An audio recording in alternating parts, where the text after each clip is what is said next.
No copyright reserved. This movie may be copied and distributed freely. Our work at Palestra Media is made possible by your donations. If you like what we do, please feel free to donate.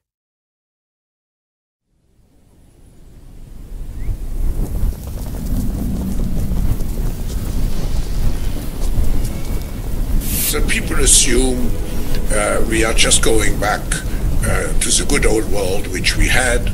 This is, let's say, fiction. It will not happen.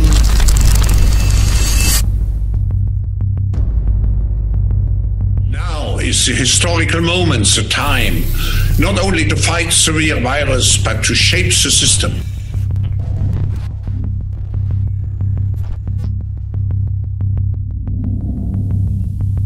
It is our defining moment. Many things will change forever. A new world will emerge, the contours of which are for us to both imagine and to draw. Many of us are pondering when things will return to normal. The short response is never.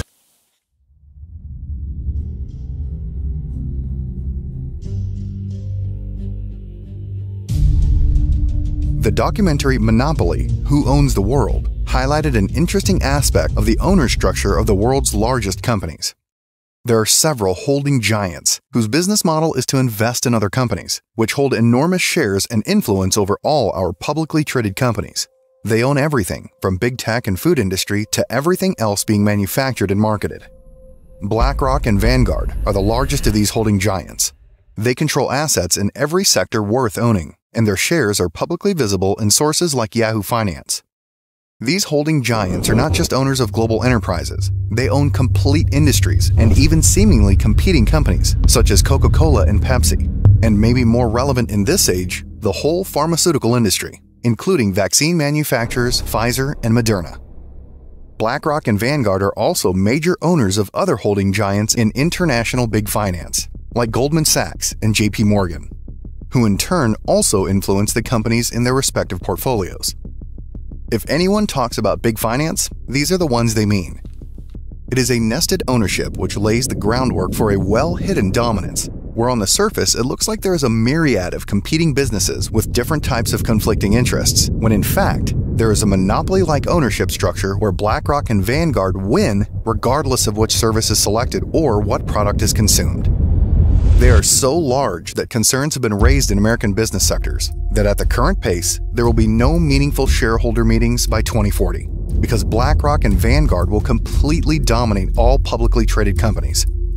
It's like playing a game of Monopoly, where one player already owns everything. How does this sort of power concentration affect our society? Imagine if somebody has unlimited money and controlled the world's richest companies. Is there anything or anyone they couldn't influence? BlackRock and Vanguard work actively with corporate governance to steer their companies in a more politicized direction, with, for example, diversity targets based on ethnicity and sex. In Sweden, parts of the Swedish business sector have highlighted how the holding giants interfere with the operations and demand more widespread implementation of diversity in corporate boards as well as the companies at large. BlackRock är en av Stockholmsbörsens största ägare och har varit tydliga med att man vill se mer mångfald i svenska bolagsstyrelser, bland annat vad gäller styrelseledamöters etniska bakgrund. Men nu får det jättelika amerikanska fondbolaget svidande kritik från AMF och Lannebo som menar att BlackRock inte förstår hur svensk bolagsstyrning fungerar och att det kan få förödande konsekvenser. Den här utvecklingen har gått fort och det är väldigt få som är faktiskt medvetna om att idag är BlackRock och deras kollega Vanguard tillsammans är de faktiskt den svenska börsens absolut största ägare.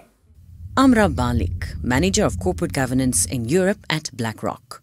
Just like all companies that we have invested our customers' capital in, we hold Swedish companies responsible to make progress in diversity. It happens within the bounds of corporate governance and newly published guidelines for voting. Balik clarifies.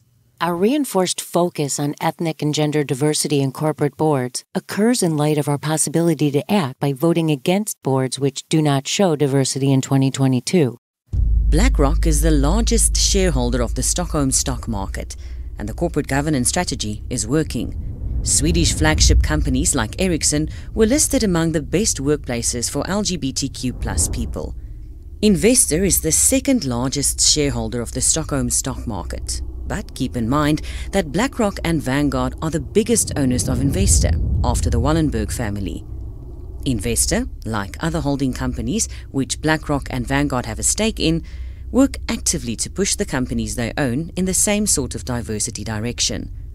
Their target is that by 2030, all companies within the investor sphere shall actively promote diversity of all dimensions.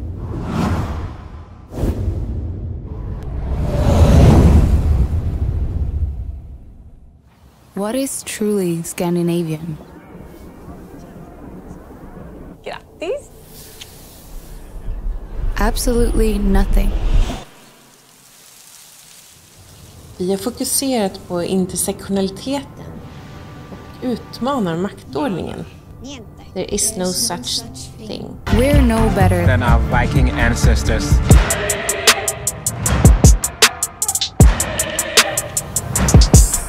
Absolutely nothing.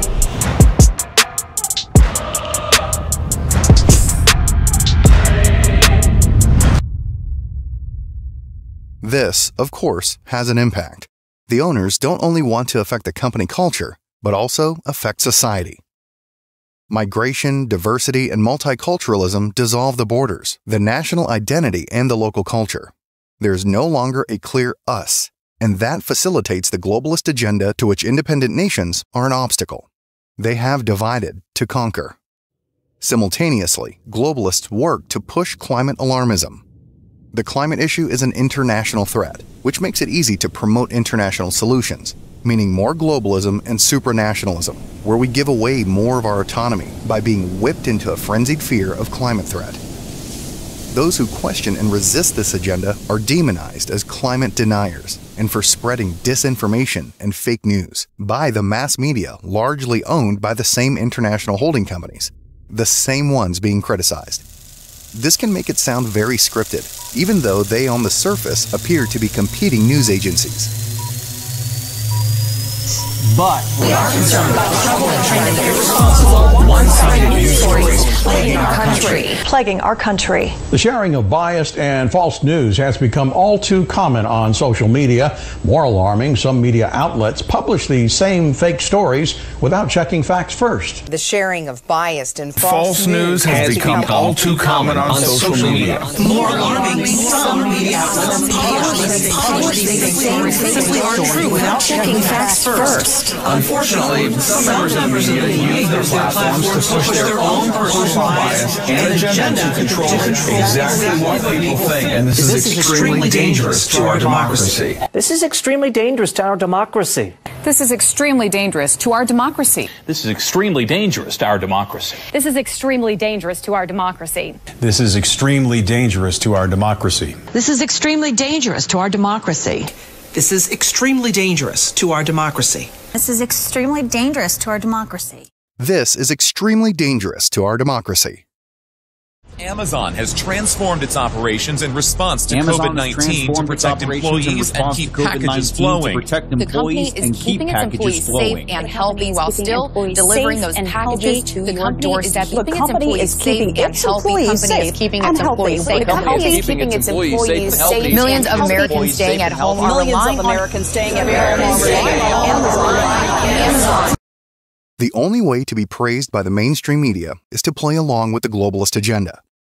If you want to be a respected citizen and not be smeared, if you want to make any career worth the name, there are certain things you must not oppose. If you don't pay lip service to the diversity targets as well as the climate goals, it will be impossible to climb the corporate ladder at any company on the stock market. The global big finance affects national as well as the international politics through their media ownership and through politicization of all their companies. But they also use other platforms to reach into the political elite. One such platform is the Bilderberg Group. Top politicians are called to yearly meetings with the financial elite, all kept very hush-hush. Ser du ett problem med att man som folkvald politiker deltar i slutna sällskap där allmänheten inte har insyn i vad som ställs på programmet? Nej, det ser jag inte. Så det är inget demokratiproblem att folkvalda politiker deltar i Bilderbergmötet till exempel som du har gjort? Nej. Vi har till exempel riksdagens utskott stängda de också till exempel. Så att vi har ju mycket sånt. Svenska regeringens sammanträde också slutna, de är inte öppna för alla. A few families dominate this sphere, such as the Rothschilds and the Rockefellers. From Sweden, the Wallenbergs, with Marcus Wallenberg in the steering committee of the Bilderberg Group. This is how Bilderberg member David Rockefeller expressed himself in his memoirs. Some even believe we are part of a secret cabal working against the best interests of the United States, characterizing my family and me as internationalists and of conspiring with others around the world to build a more integrated global political and economic structure. One world, if you will. If that's the charge, I stand guilty and I am proud of it. The nation-state stands in the way of global big finance's vision of a borderless world under their direct influence. The same criticism against the nation also comes from a different platform, which also aims to bring together the global finance elite with our political representatives. World Economic Forum is a membership organization for global big finance, which aims to further its members' interests by being a platform which intersects all areas of society, so that the members reach politicians, intellectuals and other leaders to shape the global agenda. Companies do pay to come here. They pay a lot actually, but when it comes to civil society, scholars, scientists, activists and the media, they come for free. Because healthy economies are about a lot more than big business. And we need diverse voices to make sure all sectors of society are involved in decision-making. Klaus Schwab is chairman of the World Economic Forum and launched the concept of the Great Reset, which amounts to a total global social and economic restart in connection to the COVID pandemic. Klaus Schwab writes in his book with the same name, COVID-19, The Great Reset.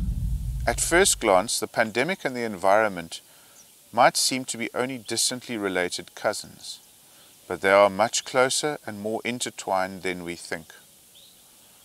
They are global in nature and therefore can only be properly addressed in a globally coordinated fashion. The constantly recurring problem painted by Schwab is the absence of global governance. It is through focusing on and exaggerating borderless threats and creating fear of these threats, which makes us hand over our autonomy. Their goal is that we will no longer be national citizens in different countries, but global citizens under global governance. It is not out of the question the reason the World Economic Forum did not launch the Great Reset in connection to the climate hysteria was that we were never afraid enough to agree to the coercive measures required by this big reset. However, they did succeed in fanning the fear needed during COVID-19, making COVID-19 a possible pretext for the Great Reset.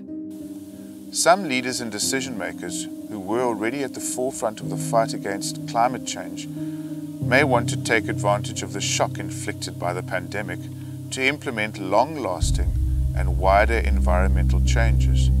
They will, in effect, make good use of the pandemic by not letting the crisis go to waste. Now is the historical moment, the time. This pandemic has provided an opportunity for a reset. It is an opportunity we have never had before and may never have again. We must not miss this unique window of opportunity. Unlike the Bilderberg Group, World Economic Forum is a more open platform where the agenda is being promoted externally. For them, it's about controlling the narrative. They need to be in control of the story being presented to the people of the world. We are here to develop the great narrative, a story for the future. We will look how we imagine, how we decide, how we execute the great narratives, how we define the story of our world for the future. The narrative is that COVID-19 is a gigantic window of opportunity to implement the Great Reset. It is not about exiting the pandemic into what we would consider normal, but creating a new normal, which starts with this reset. Thereby, the measures taken with restrictions, lockdowns, and vaccine passports are not to be seen as an exit strategy from the pandemic, but as an entry strategy into a new normal, dramatically different to what was before. The pandemic gives us this chance. It represents a rare but narrow window of opportunity to reflect, reimagine, and reset our world. Really to create a great narrative for humankind. Many of us are pondering when things will return to normal. The short response is never. That these measures implemented by the World Economic Forum and their partners are not about our health becomes abundantly clear in how Schwab describes COVID-19 in his book. The corona crisis is one of the least deadly pandemics the world has experienced over the last 2,000 years. The consequences of COVID-19 in terms of health and mortality will be mild compared to previous pandemics. It does not constitute an existential threat or a shock that will leave its imprint on the world's population for decades. Something that will have an imprint on the people of the world within the foreseeable future, however, are the permanent changes that the World Economic Forum want to implement. The societal upheaval unleashed by COVID-19 will last for years and possibly generations. When the World Health Organization declares a pandemic, it has far-reaching consequences. The reason that a disease that is not very severe is still classified as a pandemic is because the World Health Organization in 2009 changed its definition of a pandemic.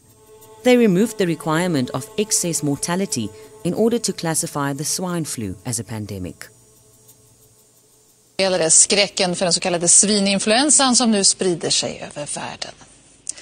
Frågan är hur befogad den skräcken är och om det verkligen handlar om en pandemi. När WHO kallar en smitta för pandemi så får det långtgående konsekvenser både för samhällsinstitutioner och företag.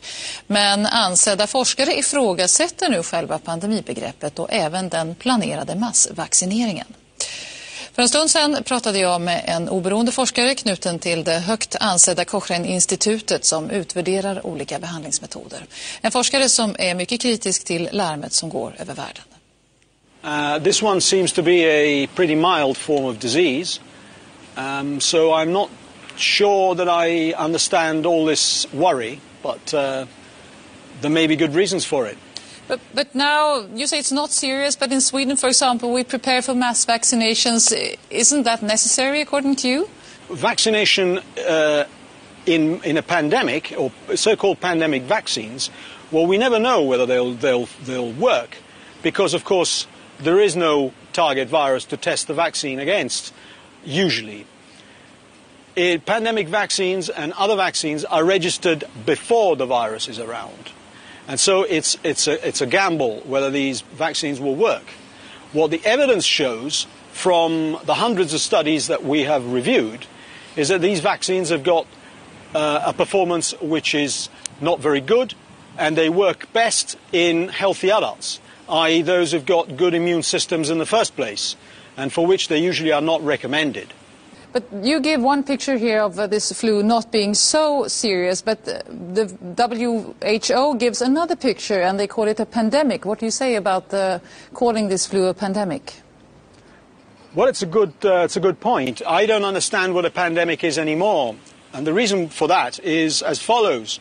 In 2003, WHO described an influenza pandemic as follows. An influenza pandemic occurs when a new influenza virus appears against which the human population has no immunity, resulting in several simultaneous epidemics worldwide with enormous numbers of deaths and illness. Sometime in May 2009, this definition changed as follows. An influenza pandemic may occur when a new influenza virus appears against which the human population has no immunity. In other words, what they've done is they've taken out the part that referred to simultaneous outbreaks, high morbidity, that's a very high number of severe cases, and mortality. So now this definition, this 2009 definition, could very well fit seasonal influenza. So I don't understand what the difference is anymore. But who is gaining this from this altered definition of a pandemic? Oh, the new definition lowers the threshold. It makes a pandemic now and possibly pandemic going on for some time.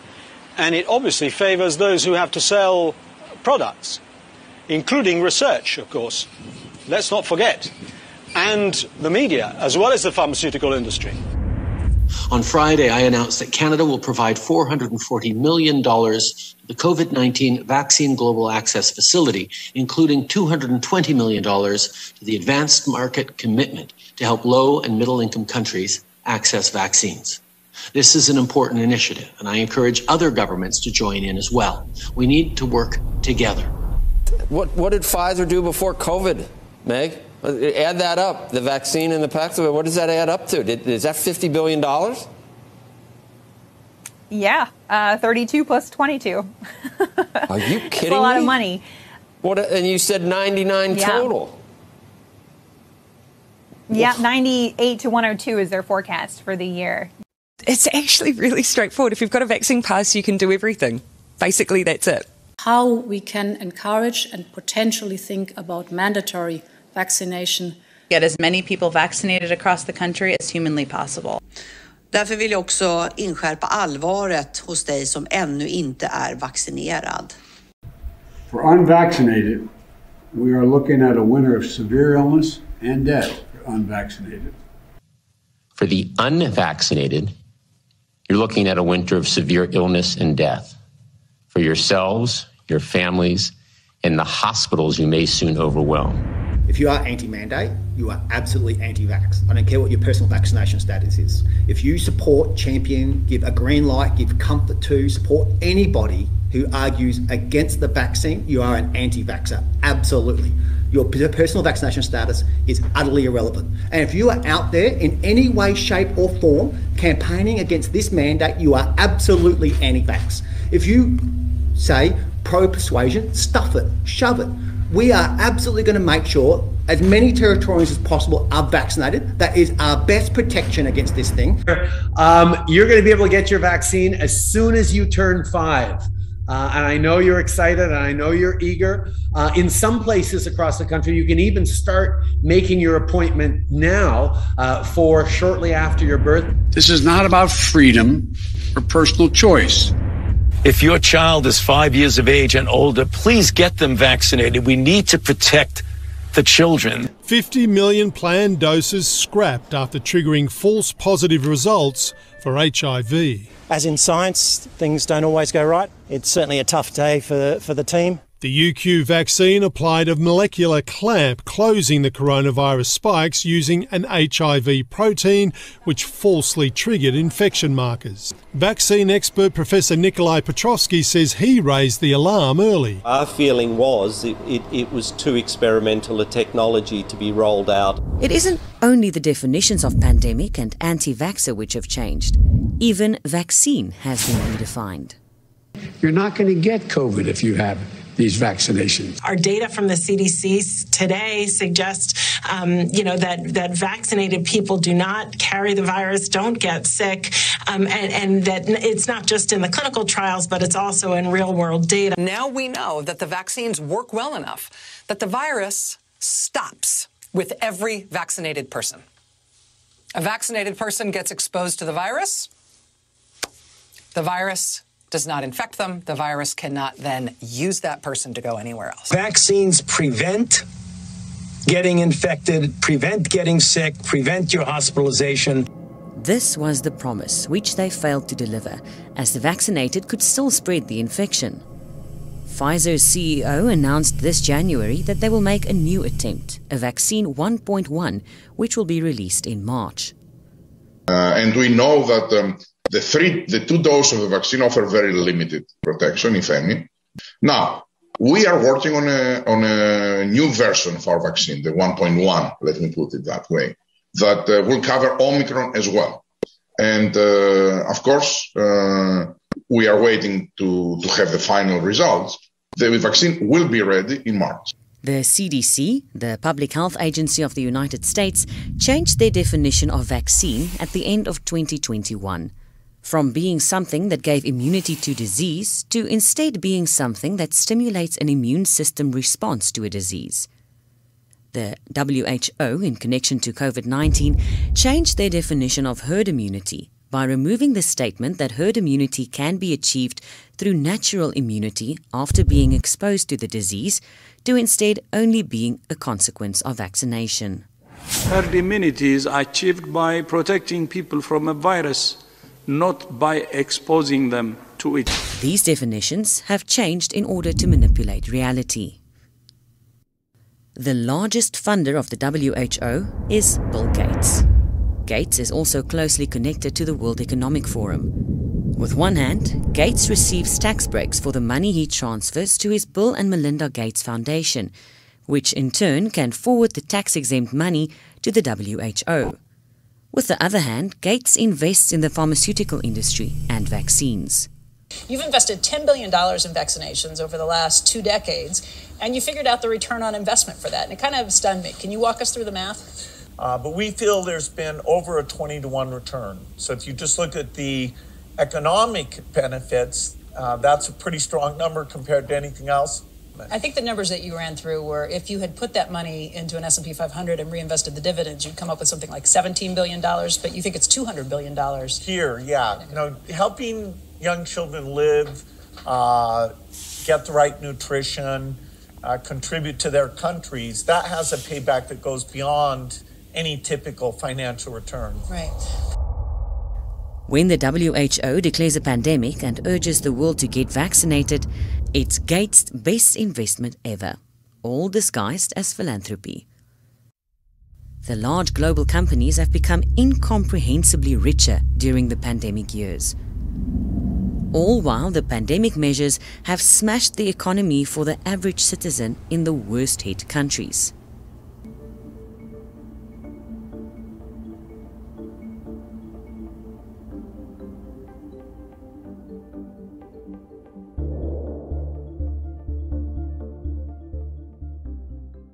During a crisis, a window of opportunity for policy changes is created. This is true regardless if the crisis is fabricated, as is the case with COVID-19.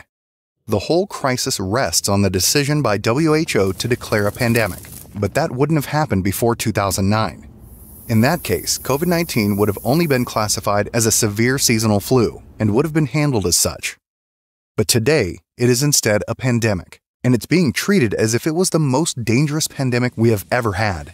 The reach of the measures have taken no historical counterpart. This window of opportunity for the people in power makes it possible for them to introduce policies which they never could have introduced otherwise. They are using this crisis as a pretext to implement new rules and protocols, so that when we leave the crisis and look for an exit, we will leave the old normal behind and instead enter a new normal, where the implemented changes live on. It is our defining moment.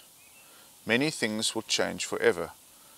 A new world will emerge, the contours of which are for us to both imagine and to draw. The vision Schwab and the World Economic Forum have of how the Great Reset will reshape our world is so far-reaching, they have to compare it to the impact of World War II. World War II could even so be one of the most relevant mental anchors in the effort to assess what's coming next. World War II was the quintessential transformational war, triggering not only fundamental changes to the global order and the global economy, but also entailing radical shifts in societal attitudes and beliefs that eventually paved the way for radically new policies and social contract provisions. The magnitude of their transformative power is comparable. Both have the potential to be a transformative crisis of previously unimaginable proportions. COVID-19 is used as a stepping stone to implement the largest and most extensive changes ever, having no historical counterpart, and the closest comparison is the global and social changes after World War II. It's a tremendous responsibility which we have. So there's no other way. We have to live up to the expectations which we have created, and we will do so.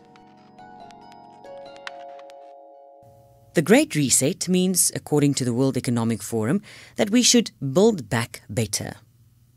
The leading politicians that have implemented the harshest COVID restrictions are not just members of the World Economic Forum, but they have also been trained by them through their program, Young Global Leaders.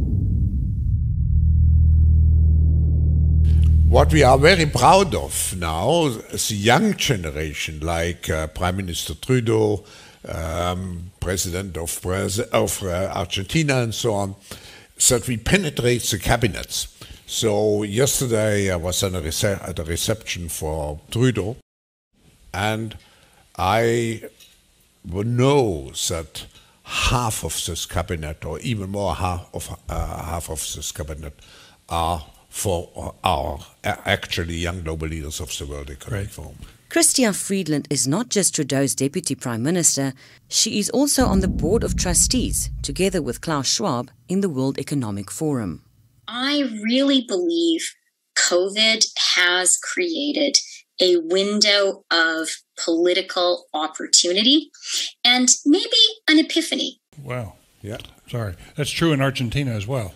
It's true in Argentina, and it's true in France now. Mm-hmm. I'm with the president, who is a young global leader.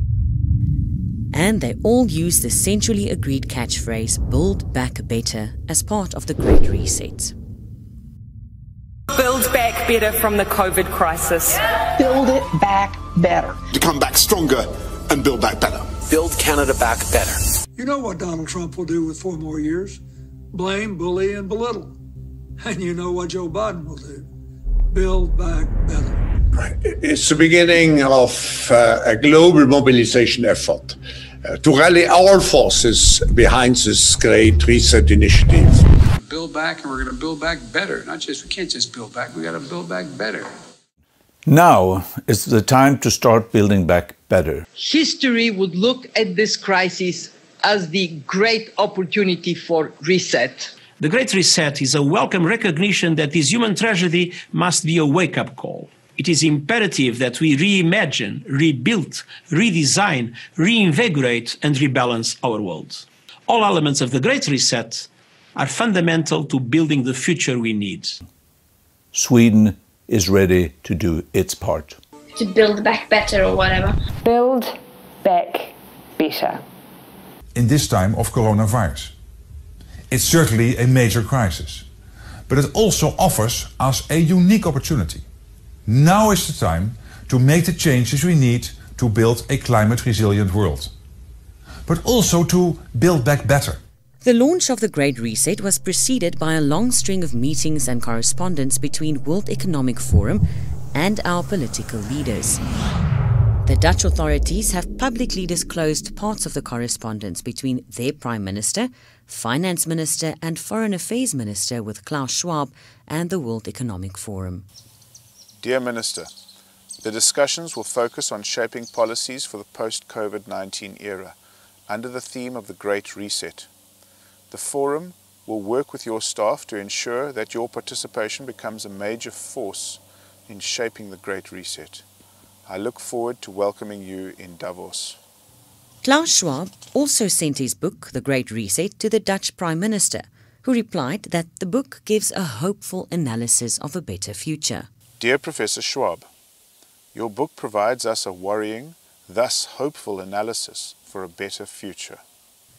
Mark Rutte, Prime Minister of the Netherlands, denied any knowledge of the Great Reset when confronted about it in the Dutch Parliament. Voorzitter, steeds meer mensen zien dat het een grote leugen is dat het huidige coronabeleid ertoe dient om onze volksgezondheid te beschermen. Maar dat roept natuurlijk wel de vraag op waarom dan al die afschuwelijke maatregelen worden getroffen die onze hele manier van leven, onze hele samenleving kapot maken.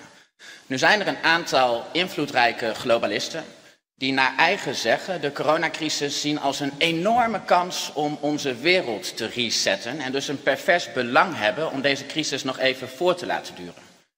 En een van deze globalisten is de heer Klaus Schwab, oprichter en voorzitter van het World Economic Forum. En hij heeft ook een boek geschreven met als pakkende titel COVID-19, The Great Reset. En mijn vraag aan de demissionair minister-president is: hoe beoordeelt hij de inhoud van dit boek? De minister-president.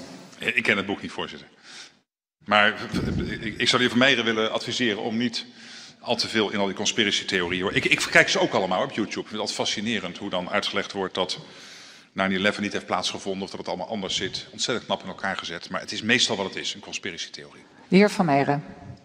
Nou, het verbaast mij dat de eerste vraag die ik aan de heer Rutte stel sinds ik beëdigd ben als Kamerlid direct wordt beantwoord. Dank u wel, maar het verbaast mij dat die eerste vraag direct wordt beantwoord met een leugen.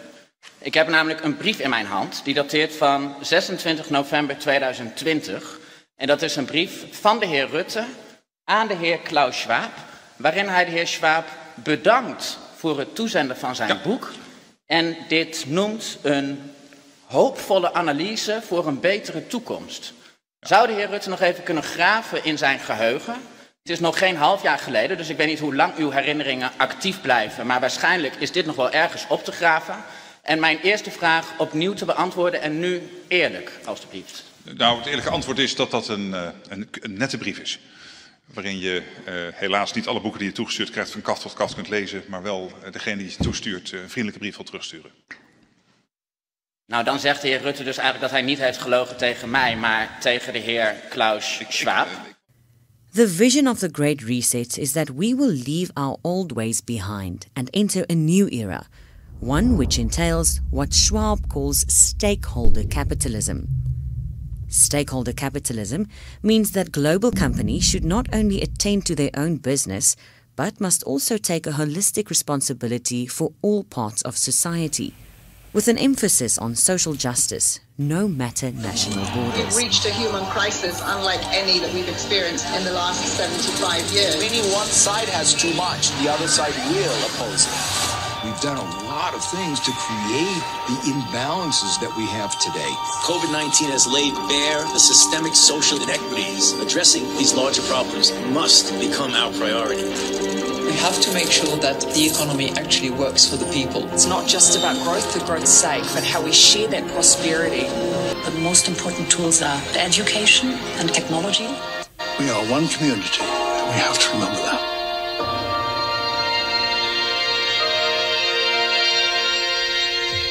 The Dutch Prime Minister praises that vision in the same correspondence with the World Economic Forum. My good friend Professor Schwab outlines an inspiring way forward in making the global economy more equitable, sustainable and future-proof. A vision that fits in perfectly with all his efforts over the years to build a better world. Once again, Professor Schwab gives us food for thought and reflection with this fascinating book. Mark Rutte, Prime Minister of the Netherlands. In short, we need a great reset. This undeniably raises the overarching question of whose interests our politicians represent when they talk of this big reset.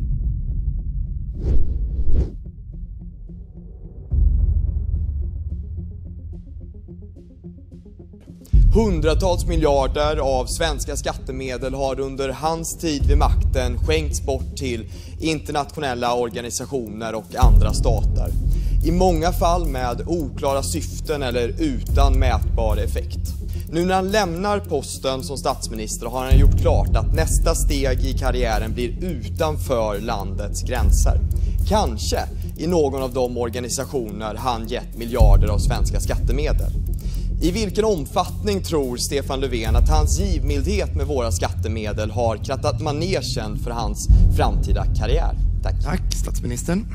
Tack, herr talman. Alltså den nivån på frågor är ju bara för bedrövlig.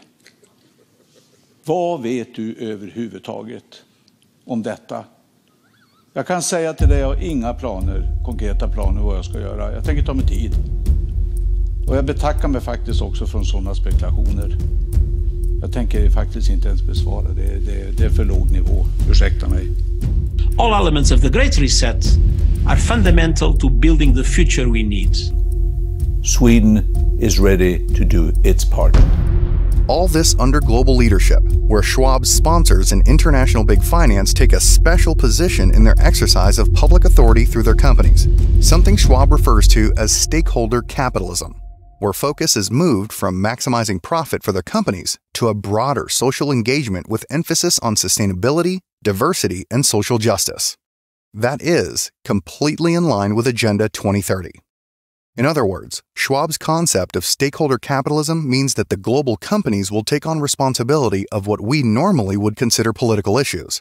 What we would usually decide in elections would in this scenario be taken over by anonymously holding giants we neither elected nor have any insight into.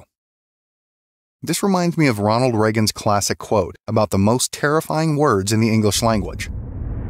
The 9 most terrifying words in the English language are, "I'm from the government and I'm here to help."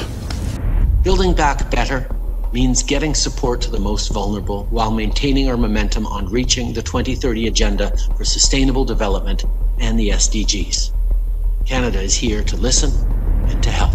The updated version of this quote would be, "I'm from a global company with an anonymous leadership and I'm here to help."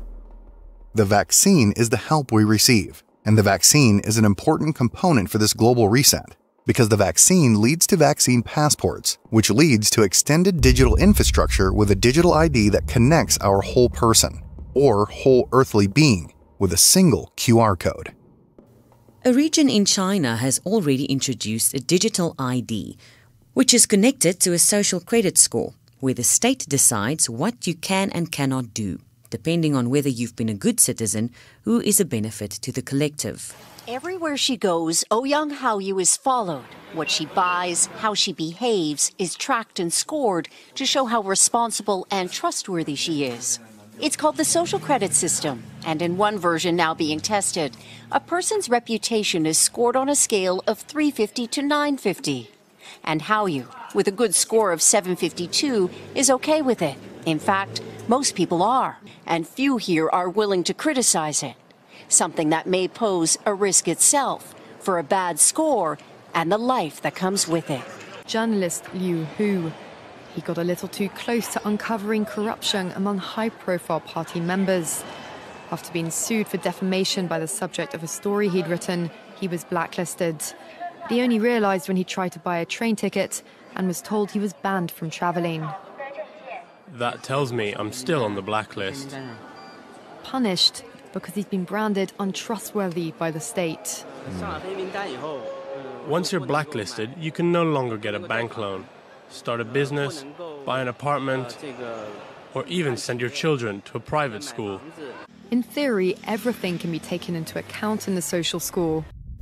World Economic Forum wants a global citizenship under global leadership, where people are controlled through a digital ID, which reflects, amongst others, your health status, which illnesses you have, what care you have received, and which vaccines you have taken.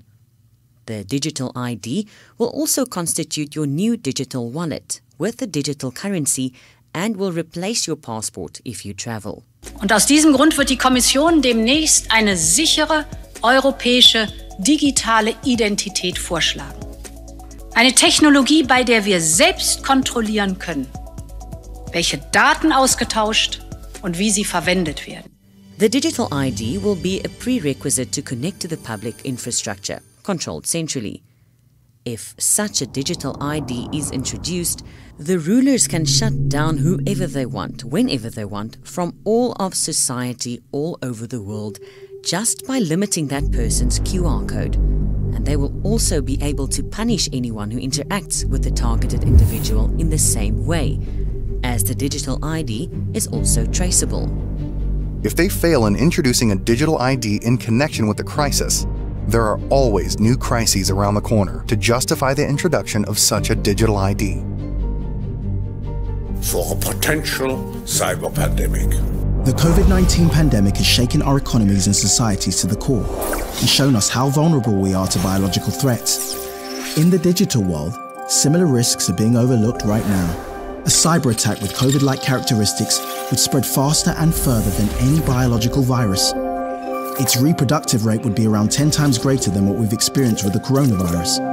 Fortunately, at least until now, cyber attacks have not impacted our health the way pandemics have, but the economic damages, and therefore the impact they have had on our daily lives, have been equal and sometimes even greater. You see, the only way to stop the exponential propagation of a COVID-like cyber threat is to fully disconnect the millions of vulnerable devices from one another and from the internet. All of this in a matter of days. To reconnect to the internet, A digital ID will be needed to ensure you are not carrying the virus, just like you needed a vaccine passport to reconnect to the social infrastructure during COVID. The COVID-19 crisis would be seen in this respect as a small disturbance in comparison to a major cyber attack. The measures we have seen with lockdowns and vaccine passports are not a strategy for our health, for these so-called solutions are worse than the disease. The measures are for hurting us towards the new normal. Something like 1984 could actually happen. This is the direction the world is going in at the present time. Aujourd'hui, au bout de ça, on parle de puces qu'on pourra s'implanter. Ce sera quand ça? Certainement dans les 10 années à venir. Et après, on pourrait s'imaginer qu'on les implante dans nos cerveaux ou dans notre peau. Et à la fin, peut-être il y a une communication directe entre notre cerveau et le monde digital.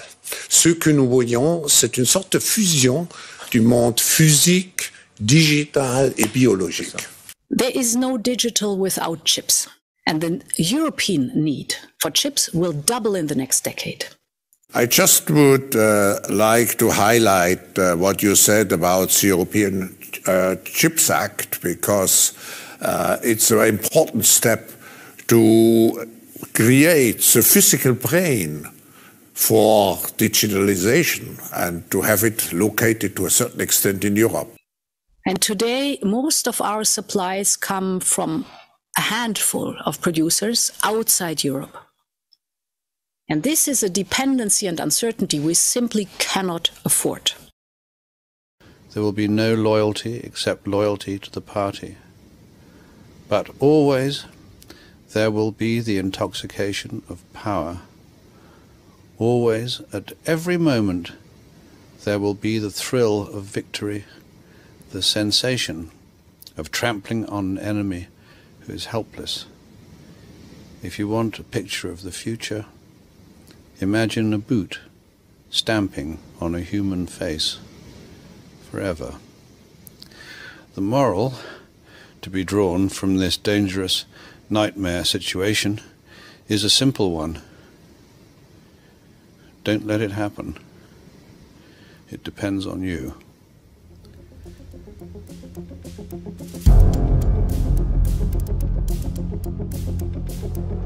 Is it possible to prevent the next pandemic? Yes, if every country does what Australia did, then you wouldn't be calling it a pandemic. That's all. We are grateful for the support of about 20 ADF personnel as well as army trucks to assist with the transfer of positive cases and close contacts. If I cross that yellow line, that I've broken the rule, I will be issued with a $5,000 fine. That's correct. Right. We could even do that now, but we're giving the warning first. Have a chat with you because the big fine, rather just do the right thing, yeah? So what did that experience make you think? Like what was your feeling about being in that situation with those people in control of your every movement? Oh, it's horrible. It's a horrible feeling. You feel like you're in prison. You feel like you've done something wrong. It's inhumane what they're doing. Like you are so small. They just overpower you, and you're literally nothing.